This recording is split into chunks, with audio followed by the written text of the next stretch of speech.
A Manchester City, this runaway train that now can't be halted by anyone, by Arsenal, by anybody. Well, Jim, to be honest, when you look at it and you think this season there's players that have emerged this year. When you think, obviously, Haaland's first season coming into the team, Alvarez is another player that has just come through, Akanji, new signings. He let Jesus go, he let Sterling go, he let Zinchenko go, which I thought was really healthy. Everyone was saying, oh, hold on, he's given them to his major rivals, but he created an energy in the group where, look, guys, they set a very high level, but we keep on revolving it. We keep on bringing new players in. I even think Stones this is the year he's really, really stood up and we've gone, hold on, this player now plays to another level. Jim, this little role of going into midfield, which is something that Gundogan talked about after the game. It was really interesting hearing Gundogan say, well, look, we did this with Fabian Delph, who left the club in 2019. He came into midfield and we kind of abandoned it. Yeah. Manager looked like he had gone away from that, but he's brought it back again. Yeah. But he's brought it back again because he now feels he's got the players who can actually play in a better way in this system. And I think actually a player that we should be mentioning is Rico Lewis, a young player that after Christmas, and I've looked through it, came into the team and showed the way to such an extent that Cancelo wasn't happy with sitting out of the team and was allowed to leave. Off he went. So there's great strength and depth. I mean, it's a runaway train. Can it be halted? It's strength in depth, but it's a vision from the manager of where he wants to play. He wants extra bodies in midfield, and then in midfield, Jim, it's like a ladder to the goal. And what they do is to get in that middle area of the ladder, they put extra bodies from the back into there. It's a numbers game.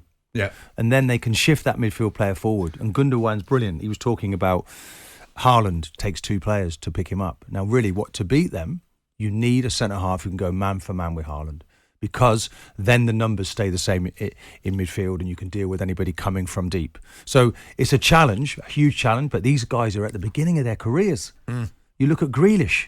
This is his first proper season, launching his career for me at Man City. Aki's the same. So the first season was a bit of a false start for Jack. Now this is a real deal. So you've got Aki and you've got Grealish you could put into that. Stones has been there for a long time, Jim. There's the competition for paces, Laporte, Diaz.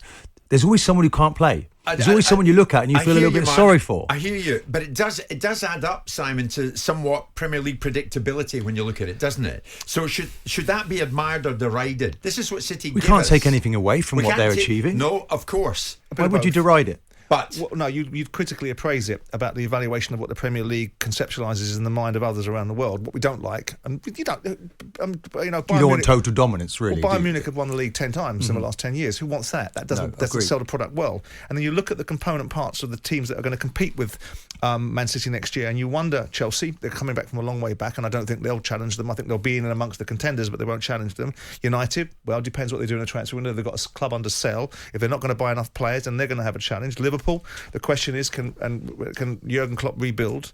Arsenal, I think, unless there's a massive spend in Arsenal, I think they're going to fall away. That's my view, and Martin will probably have a different one. And Newcastle, well, I think Newcastle are going to do very well to sustain the top four position, but if they are able to sustain it, then I think they'll be one of the stick teams in the next couple of years because of the resources, irrespective of the decrying of the fact they're not going to spend king's ransoms. They will, and they will. In the Champions League now, they've opened up another £50 million of revenue that can give them another £40-50 million of a spend if they want it. You think they'll spend it? I think, of course, they'll spend it. Yeah. I think, but the challenge for Newcastle is playing in the Champions League football will also add to their schedule. So I do think there is a jeopardy. We should maybe look to Liverpool and maybe feel that they're not that far away from that great manager getting it back. Simon, you do think there will be a jeopardy? I do think there will be a jeopardy, in terms of the competition becoming dominated by Man City again next year. Because what are we seeing about this football club? Haaland is going to be in his second season. Unless he gets injured, you're going to see an even better season for him. No, it doesn't matter if they work out to play against him. There are times when that side are unplayable, and as a result of it, he becomes unplayable by the benefit of association alongside his own gifts. So I do fear that this becomes... But it's upon the other sides. It's upon the other sides. And let's be clear. If Arsenal had done their job at times when it was very upon them to do their job...